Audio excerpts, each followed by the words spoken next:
when you understand doctrine is the script of the story of reality, the script of the true story that God is writing, and assenting to these doctrines is not just you trying to believe the right things. It's you actually trying to align your life with reality as God has made it and to live your life in light of it, to play your part in that story.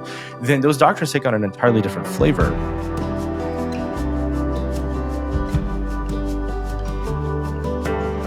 Five years ago, Ian Harber wrote an article that went viral just before the world shut down for the COVID-19 virus. The article tells the story of leaving and returning to an evangelical church. Now, based on the exuberant response, or contentious in some ways response to that article, is far from alone in doubting the church and Christian beliefs back in his history, at least, and hopefully not the only one who has made his way home. Now, Ian has a new book called Walking Through Deconstruction: How to Be a Companion in a Crisis of Faith, published by IVP. Ian neither valorizes deconstruction nor dismisses this painful experience, and as a result, he's written a brutally honest, defiantly hopeful book that can help anyone undergoing this process, as well as everyone who loves them. Well, rather than waiting for the interview, I'm going to go ahead and offer his definition of deconstruction, because that always comes up in these conversations. Deconstruction is a word that originated with the philosopher Jacques Derrida. Ian writes this: deconstruction is a crisis of faith that leads to the questioning of core doctrines and untangling of cultural ideologies that settles in a faith that is different than before. I'll say it again. Deconstruction is a crisis of faith that leads to the questioning of core doctrines and untangling of cultural ideologies that settles in a faith that is different from before. Ian Harber is a writer and Christian media producer. He writes about reconstructing faith in his newsletter Back Again, and about faith, media, and technology at Endeavor, though I think, Ian, you just have a new job. Is that right? That is right. Yeah, I now am the Director of Communications and Marketing for Mere Orthodoxy. So that is a recent change since the book came out. Wonderful. Well, we'd love to hear more about that and talk more on Gospelbound. Ian, thanks for being here. Thank you so much, Collin. I'm very excited to be here. Well, Ian, many people, obviously, as I mentioned in the introduction, they've read your story. We'll link it in the show notes, but not everybody watching and listening knows it. So how did you go through deconstruction and reconstruction to end up writing this book? I know in family and church, you've definitely faced a lot of adversity. Yeah, I'll do my best to keep it brief, but it is, tangled up with my life story. And so I was born into a broken home. My parents were not capable of raising me. And so very early on, when I was 3, I went to live with my grandparents. And they raised me in the church. They were wonderful. I love my grandparents. They were amazing, wonderful Christian people. And they had me Christian church, Christian schools. The problem with that is that a couple things. One, I was very aware of the brokenness that I came from when I was very young, and that clouded and shaped how I was figuring out who I was and my identity and all those different things. So suffering was a very potent part of my life from my earliest memories. And my grandparents, the environments that I was in terms of schools and churches were, one word that you could say is fundamentalist. Word I kind of pivot to in the book a little bit is this word anxious. Just this idea of there's a kind of a very narrow idea of what it means to be a Christian that isn't entirely wrong. But when you look at church history, you see in other traditions that it's not the only, they emphasize these secondary, tertiary doctrines as at the level of being salvific. And so if you started to question those, even though, they never really emphasized these core doctrines that Christians have believed forever. So questioning the secondary and tertiary doctrines sort of gets you to questioning everything, all of it. It's a very anxious, anxiety-inducing place. And so raised by my grandparents, my grandmother passed away the day after Christmas of chronic lymphocytic leukemia.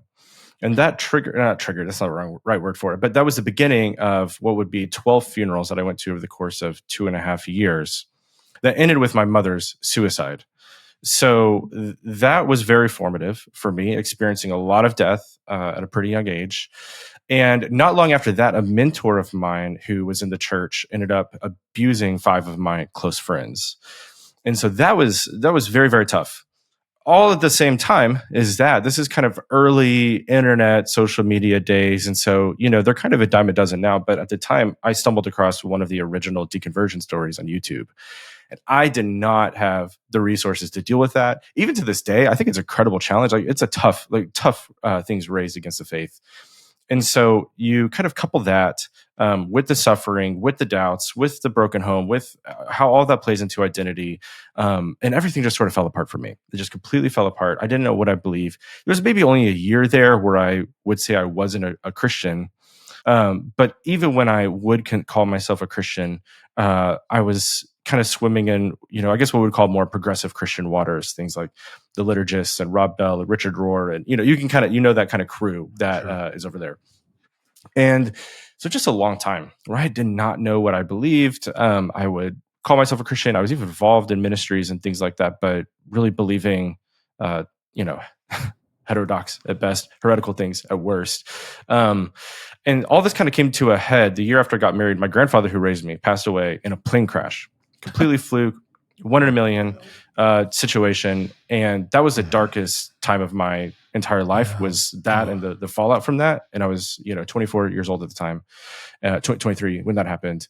And so I was just thrust into a lot at that time. I had just, right before that happened, I had just gotten into a theological training program at a church in Dallas. And it was the first time I had ever kind of formally gone and studied theology. If you were to shrink theology down to the church, that's what that program was. And so I had just gotten accepted. Then the plane crash happened, and I almost didn't go through the program, but I did. And so I went. And one of the teachers, the people that created the program, got up and he said, on the very first day, he said, we do theology in the light so we can stand on it in the dark. And I will never forget that, because I remember thinking in that moment two things kind of at the same time. The first was, well, that would have been really good a long time ago before I was in this, because I'm in the darkest time of my life right now. But the second was, okay, well, let's see what happens. Let's see what this is, And so it was the complete opposite of my church experience up to that point. I mean, we were sitting at a circle table, and I just came honest. I came broken. I came with all of my doubts, all my questions, all my fears. I didn't hide anything. And I was accepted and engaged with in conversation and taken seriously. And, of course, there's these secondary and tertiary issues that were talked about. But what was really introduced was just, here's the core of the faith that Christians have always believed, in all of its richness and all of its beauty. And Jesus has this line in Matthew where he says that every teacher of the law who's a disciple of mine is like someone who goes into the storehouse and brings out treasures new and old. And that's exactly what it felt like. Where has this been all my life? There are resources there. There is truth here and goodness and beauty that I was never made aware of. And so I left that program not having all of my questions answered, not agreeing with everything, whatever. But I had a foundation for the first time in my life that I thought I could build on this. I could build my life on this. Is the rock, And so that's, I guess you could say that was maybe the beginning of, or, when my quote unquote reconstruction became serious. Up to that point, there was other things going on, change in media diet and different things like that. But that was really a pivotal point for me. I know there's a tendency for some critics of deconstruction to be dismissive of the stories. And I think one thing that stands out about your story is it's impossible to dismiss. Just in terms of how many bad things would naturally lead a lot of people to question God, and at least begin to ask those questions about the problem of evil, and the hope that we would be able to create better church environments for people to work through that and to grieve that process, so they don't feel as though they have to go outside the church to do that.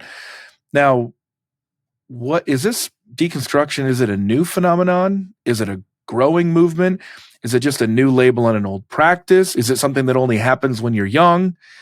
There's a lot of questions there, but help us walk through those weeds. There's a lot there, and I think there's maybe different answers to all of those things, and a lot of it is it a new phenomenon? Let's just start there. Yeah, it's a new phenomenon. Okay. again, in some ways, I think in some ways yes, in some ways no.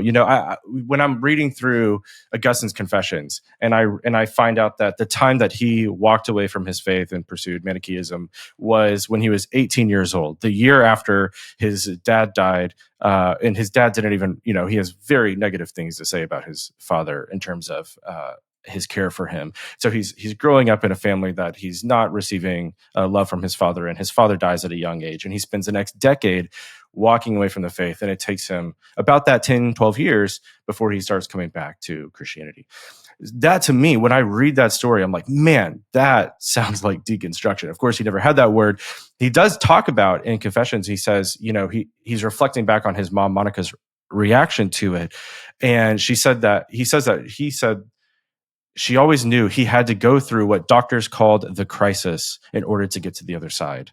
And I was like, that's exactly it. So I in some ways, it's a very old thing. The church has had language for this, whether they called it, the dark night of the soul, or the long dark corridor, or, some people have called it the wall. And I write about that in the book. And the wall is sort of the summary of these experiences. And for whatever reason, I think evangelicalism has largely lost that kind of language. We talk about backsliding and different things like that. I don't want to pretend that's not real, but I don't think that's what deconstruction is. I think that's a different thing. Deconstruction really is more of a crisis. More like a spiritual depression then? Yeah. This is what you see in the Psalms all the time, where God sort of disappears and you say, God, where are you? And that's not something that's in your control. And there are reasons for that. There are that are sort of inside of us and outside of us. But it is a real experience, I think, that God's people have always experienced. Now, I will say this, is it new? I think there are cultural things in this moment that make this experience potentially more prevalent for a couple of reasons. And, maybe we'll get into some of these, but some of that is the what I just talked about, the storehouse riches, with riches new and old, treasures new and old, not being passed on in the church in maybe ways that it has before. And there are other cultural pressures going on. And then, of course, I think our access to everything bad in the world through social media compounds that as well. Right. Okay, so let's follow up on a couple of those points, because those were questions I was planning to ask. So I think you've already answered the question then of what's the difference between deconstruction and apostasy. So we're not just talking about walking away from the faith. We're talking about this spiritual depression, this dark night of the soul, this place of, and I think it's important, I've seen you talk about this in other venues, that this is an involuntary process from the experience of the person undergoing it. Is that right? Yeah, this is maybe a simplistic way of putting it, but I think a helpful way of saying is that deconstruction is a process, whereas apostasy is a result. So I'm not going to deny that people deconstruct and then apostatize. Yes, that happens all the time, clearly. But what I want to push back against is that is an inevitable outcome. I don't think it is.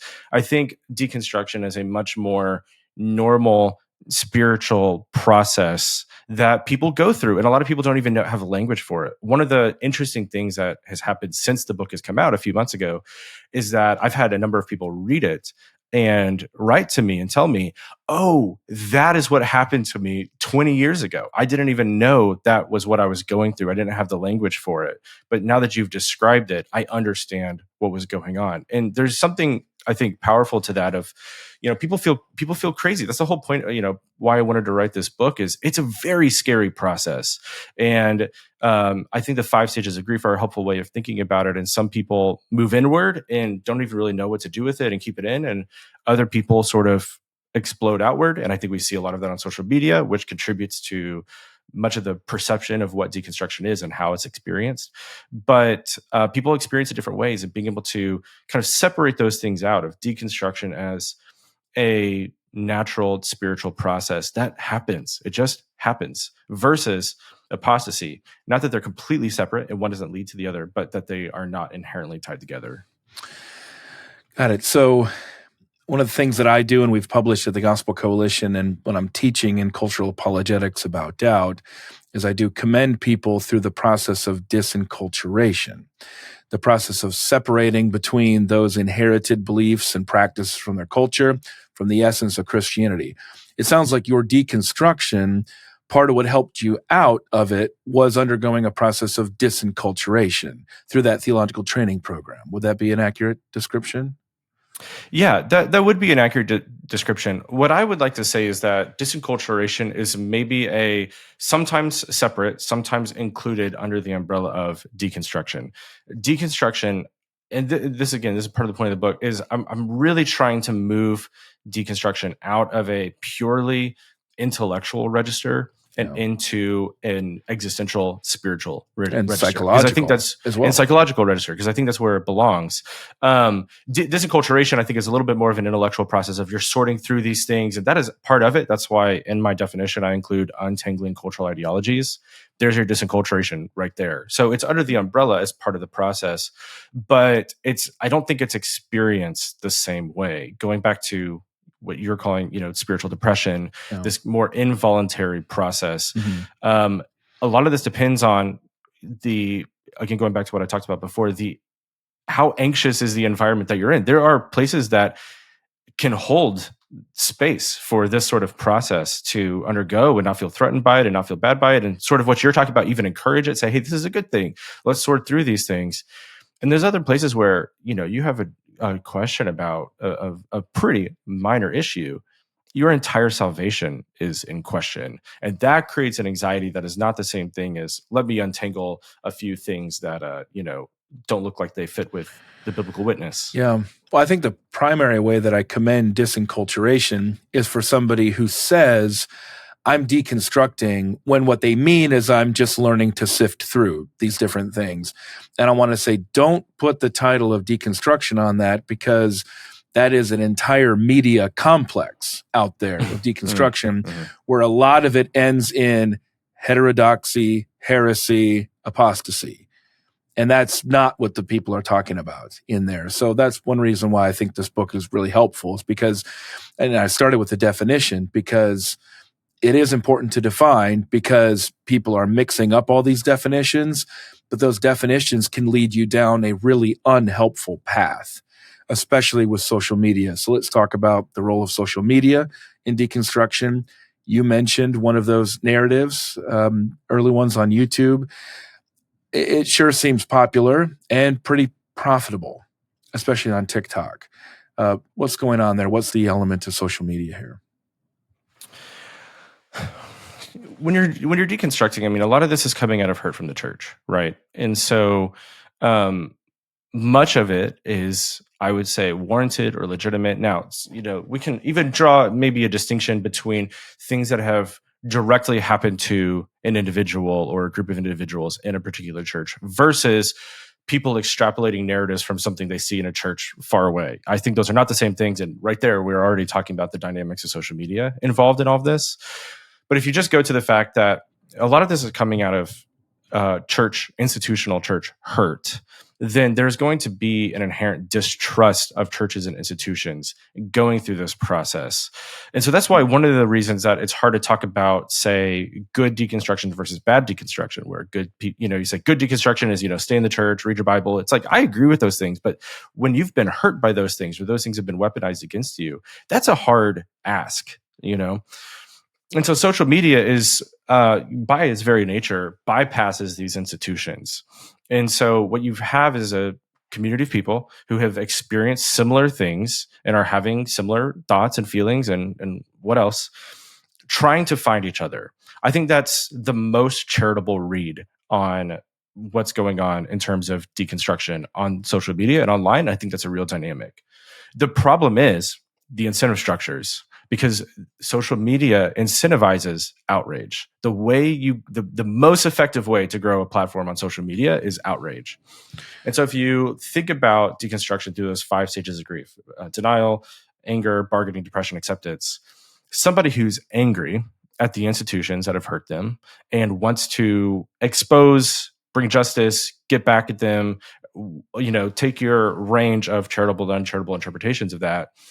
They get on the internet and they talk about it and they build a platform which actually incentivizes them to stay angry. And so now they have people coming to them for thoughts, for exposing.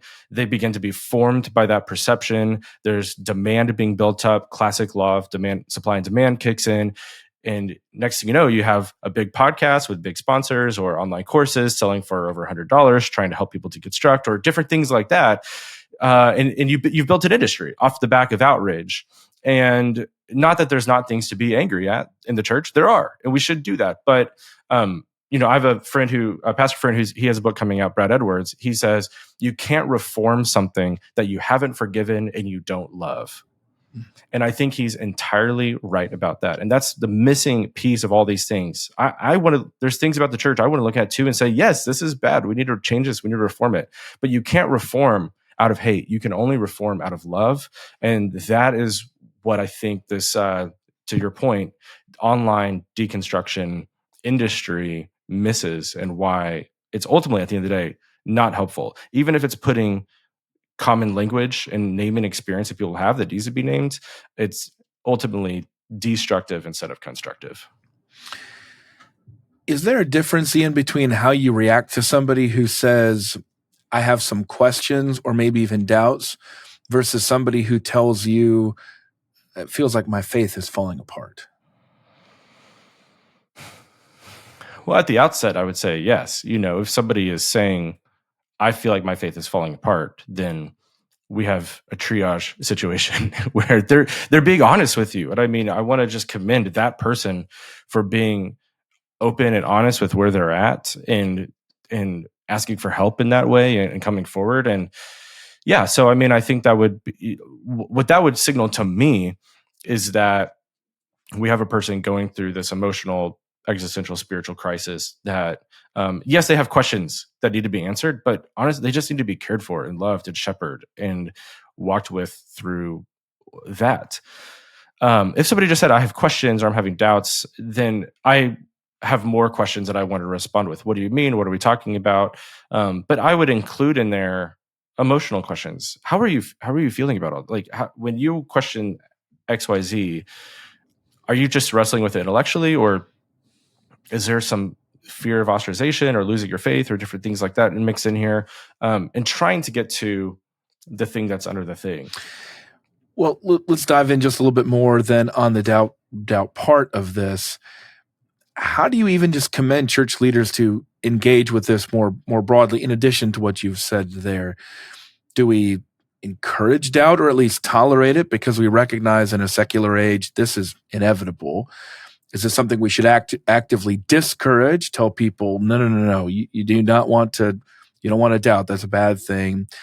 I mean, if we have the kind of church where Christians aren't supposed to ever doubt, does that make it more likely that we're going to actually encourage deconstruction? So similar to the last question, I think doubt to me signals almost an emotional process. Like I would still want to get to, what is the anxiety under that's fueling some of those doubts? Almost always there's some situational anxiety that's fueling doubts in someone's life. And that's what I call my book, cumulative anxieties. These anxieties that these hard knocks of life that just build up, and some of them are small, some are big, but they just build up. And then we finally just feel crushed under the weight of them, and we don't have those resources. But doubt is going to be expressed in the form of questioning, and questioning can be very just intellectually honest. And I think a lot of times it is. And for me, I want to encourage questioning, because what we do want in our church is for people to have firsthand knowledge of Scripture, to have a firsthand encounter with the Lord, to have a firsthand understanding of their faith and ownership of their faith, to where it's real to them.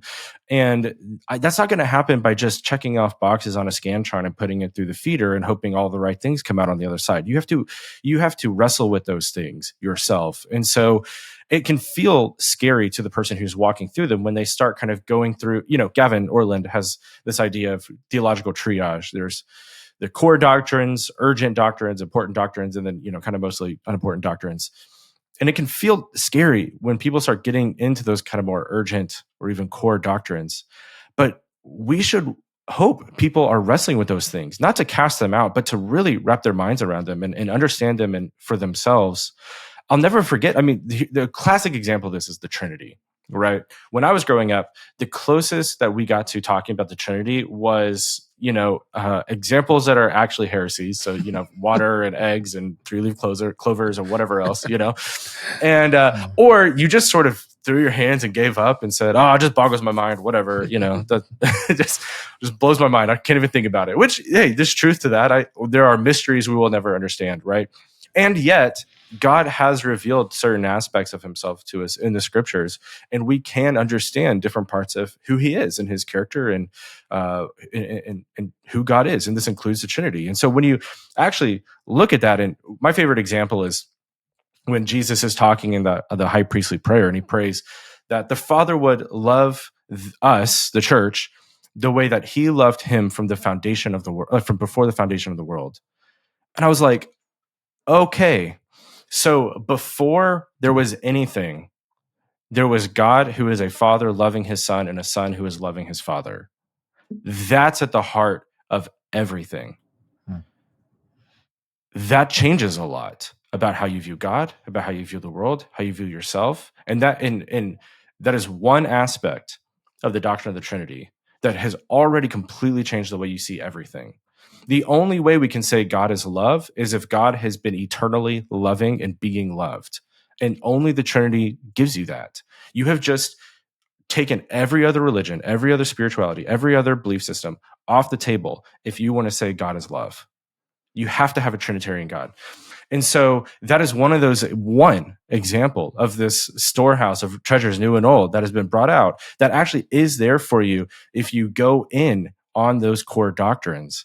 And so we should want that. I think that's good. And if our churches can actually foster environments that takes people through that process of discovery instead of just force feeding answers or ignoring those types of things, then I think we're setting people up to have a stronger faith. Yeah. Well, I think you also answered there my next question. I was going to ask you to expand upon this point, this quote from the book.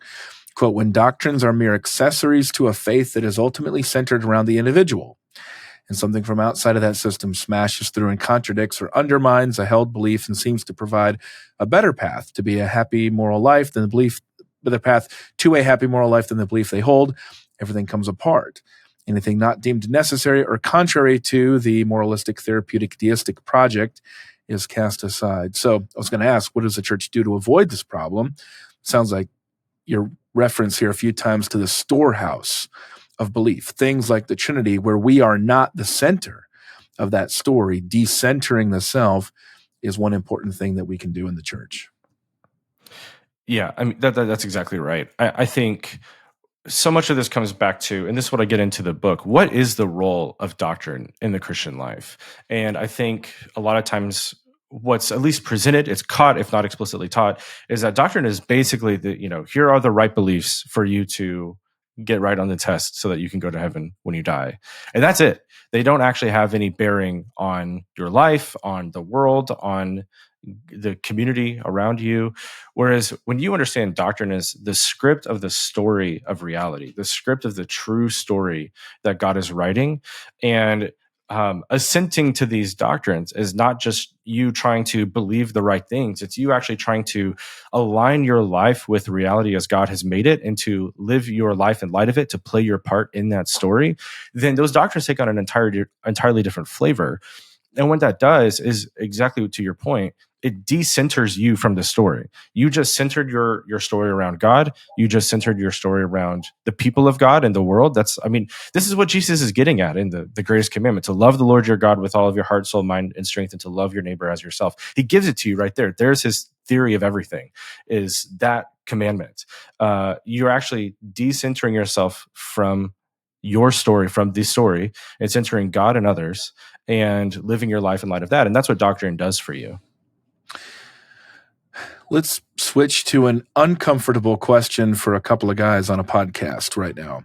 Let's try another quote from your book. You say, quote, we trust therapists with our problems more than friends and family. We believe YouTubers, podcasters, and influencers more than we believe our pastors, professors, and other experts. We eschew marriage and family for a life free from inhibition so we can express our true selves to the world. We're performers. Our identity is the script, and the whole world is our stage.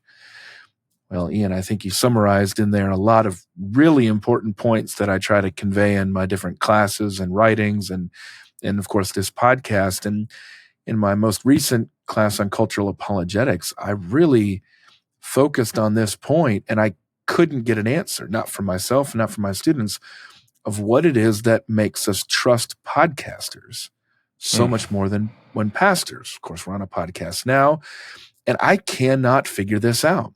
What is it that conveys some measure of trust through these media voices, i.e., that person, that deconstructing voice that we see on TikTok, that testimony of deconstruction that you saw on YouTube, that podcast you mentioned, the liturgist is one of those in there. What is it that makes us feel as though these environments are where we can trust? Is it just the fact that we're so anti-institutional as a culture right now? Is it that we think institutionally, well, those people must be saying what they're saying because they're just part of the system and they're getting paid for it? Do we not put two and two together that these podcasters are getting paid too? And in fact, it's exactly what you said right there. They get paid by being anti-institutional and by raging against the institutions and traditions and family and things like that.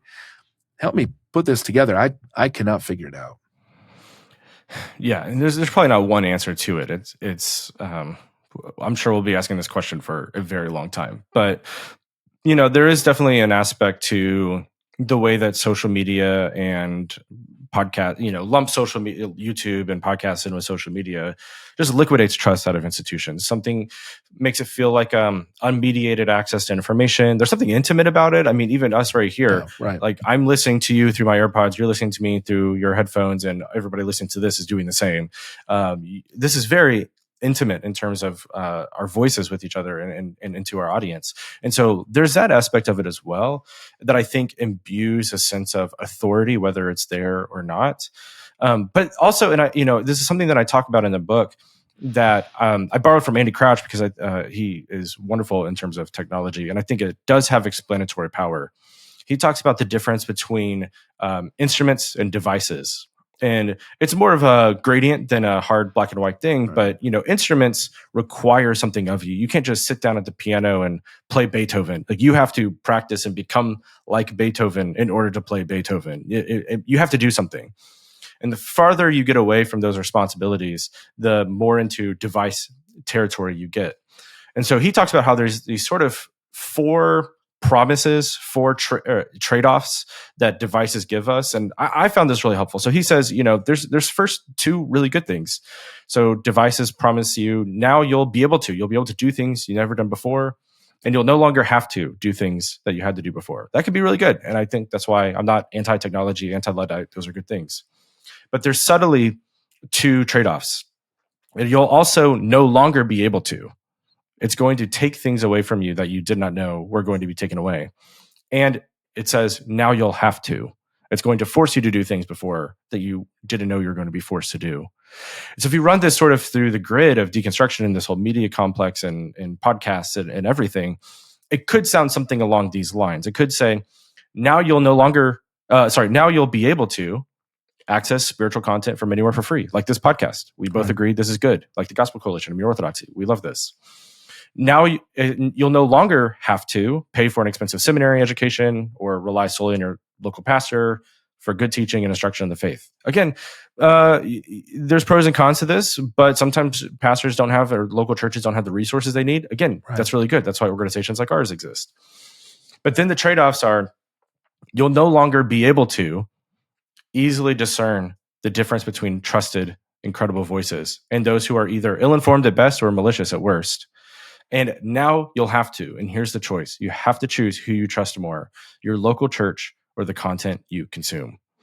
And that, to me, I think explains a lot of this, because when you start to live a very online life, like we sometimes talk capital V, capital O, very online life, it sort of raptures you out of your local community and collapses distinctions between your real life and what's going on in cyberspace.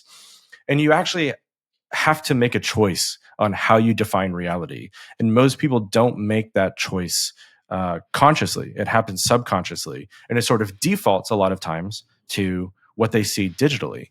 And so I think there has to be this conscious choice of not saying what you see online is not real, not saying any of that, but actually coming back to your real life, embodied, in relationship, in institutions, life, and saying, I am choosing to define that the most real thing is what's happening right in front of me instead of the things that are happening online. There are things that I choose not to wade into online more often than not because I don't think it's not real, not because I don't think it's not important. It's because it's not that big of an issue in my immediate community, whereas other things are.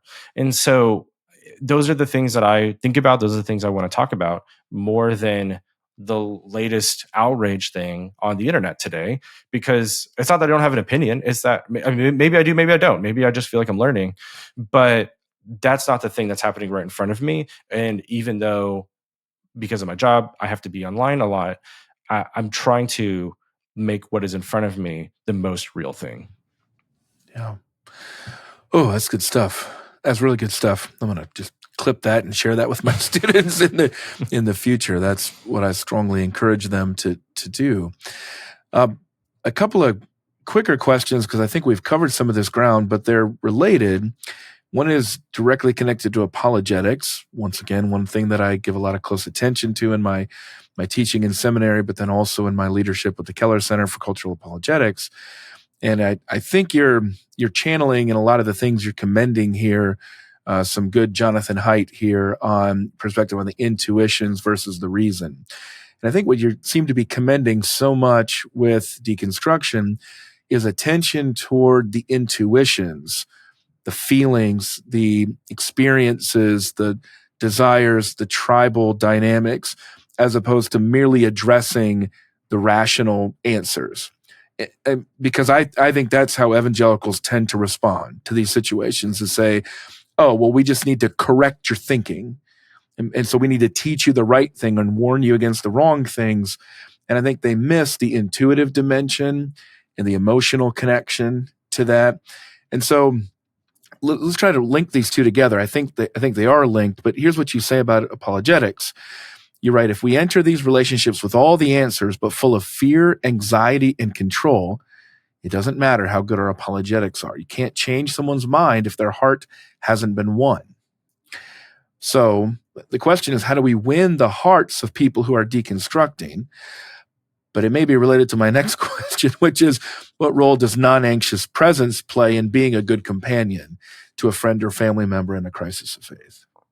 Yeah, no, that's a great question. And, I think I've always had kind of a tenuous relationship with apologetics because, especially growing up, it was this very argumentative, combative thing. At least that's how I received it at minimum. But I think that there's something to that. And there's a reason, there are lots of reasons, but, I was intentional when I asked Gavin Ortland to write the foreword to it. Of course, a fellow at the Keller Center, because people will read the book maybe thinking they're going to find an apologetics book and then realizing I do almost no apologetics in the book, because that's not what I'm trying to do. But I do find that valuable. And there's a way that I think Gavin does more of the rational apologetics, first of all, in a way that I can never do. He's brilliant. Yeah.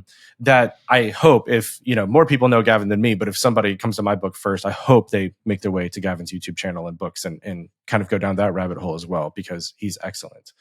The point that I wanted to make was that you can have those apologetic arguments. And again, Gavin's a perfect example of this. And if you don't have the character to back it up, those arguments are going to fall flat. What makes someone like Gavin so great is that he has the intellectual firepower to stand toe-to-toe with anybody in any conversation. And yet he has the character where you believe that he doesn't just think it's true. It is real to him on a spiritual, existential level. And I think regardless of our ability to do apologetics at every different level, that has to be true of us. We have to be people who are not just trying to defend an intellectual stronghold, but we live in the stronghold ourselves. We are embodying those things ourselves. We believe them. And by believe, I don't just mean intellectually assent, but they are real to us and they affect how we live, how we move and have our being, and and how we process emotions and relationships and all kinds of different things. And so it's much more important in my mind for the everyday person who's walking through this process to have the kind of faith that is real to them. I draw on Edwin Freeman a lot in the book because I think he's very helpful in helping understanding some of these things. And one of the things he talked about is he says, you can't ever move towards someone who is not first moving towards you, which actually means you have to be the kind of person that people can move towards. And if you are prickly and cagey and argumentative and, then you're not the kind of person that people can come to in those kinds of situations. But if you're able to say, hey, we can have those conversations. I would love to have those conversations with you. I don't have all the answers, but I just want you to know I love you. I'm here for you.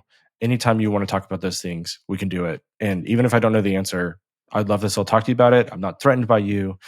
I'm not scared of the process that you're going through. I trust God. I trust you. I'm here for you. That is a completely different approach than, let's just say, many of the conversations that I was involved in when I was going through deconstruction. Yeah. A lot of people who want to fix you. And by fixing, they mean correcting your thoughts didactically and also warning you against the wrong thoughts, which is not the correct response to an experience that is primarily emotional and experiential and involuntary. Which is, again, there are plenty of opportunities to correct people with all sorts of different things, but if that's what they're experiencing, deconstruction, as you lay it out, it's the wrong application. It's the wrong solution. It's mismatched to the problem, but I think it's what we see a lot of in the church. So let's close on a positive note here. Ian, how would you describe a church or a family that is not prone to deconstruction? We know it's still going to happen because many of the greatest figures in the history of the church have walked through these things. The dark night of the soul that you've talked about have hit that wall, have experienced spiritual depression. That's why people like Spurgeon and Lloyd Jones and Augustine and others that you've mentioned have written about it, including their own experiences. But let's try to be proactive here. We've talked about a lot of critiques. What does a family church look like that's not prone to deconstruction?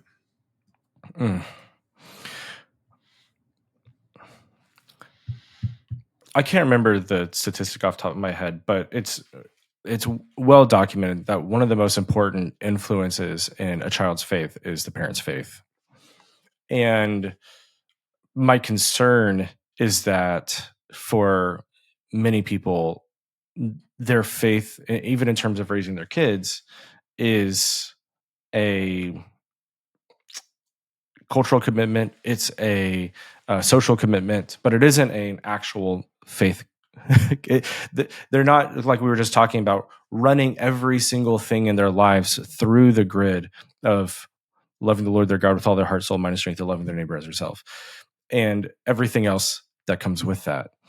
And I think there has to be, if we're talking home first, this commitment on the parts of the parents of, this is going to be the most real, the most important thing in my life, and I'm going to let my kids see it be the most real and most important thing in my life.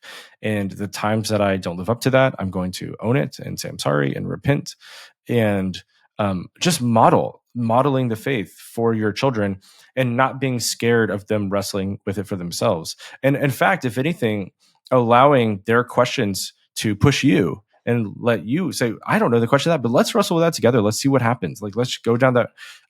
You're not going to go down that rabbit hole alone. I'm going to come down the rabbit hole with you, which is completely different than saying, don't go down that rabbit hole, And so fostering that space of wanting to seek God and seek truth and seek these things together, instead of feeling scared by those things, because you actually trust God to be in that process, instead of thinking that it's just a process of leaving God. So I think that's it for the home. The church is similar, scaled up. And I would just encourage churches in terms of doctrine to emphasize the things that unite us, emphasize those treasures new and old, the core doctrines, and to go as deep as you possibly can on those things, because I think that's where it's at. It's not that these other things don't matter; they do matter, but those core doctrines are so nourishing to our faith. Everything comes from who God is, and when we kind of move on to these other things and get distracted, then I think that actually weakens our faith when we don't have that core really in our hearts. And so doing that, connecting to the ancient church, connecting to history, connecting to the practices that the church has passed down to us, and really just, I don't know, Collin. I'm tired of us trying to innovate and do something new. I want us to be connected to the thing that's always been here, and because I think there's something good and true and beautiful in that, and people can tell when they are a marketing avatar profile that's being sold religious good and services to, and we can't keep doing that. I think there's a couple other related diagnostic questions that are unfortunately necessary today. If you have the kind of church where you think people have a really clear idea of everything that they think about politics, including the latest developments week to week, but they can't muster a Trinitarian argument other than the clover leaf, that's probably a bad sign in terms of the potential for deconstruction.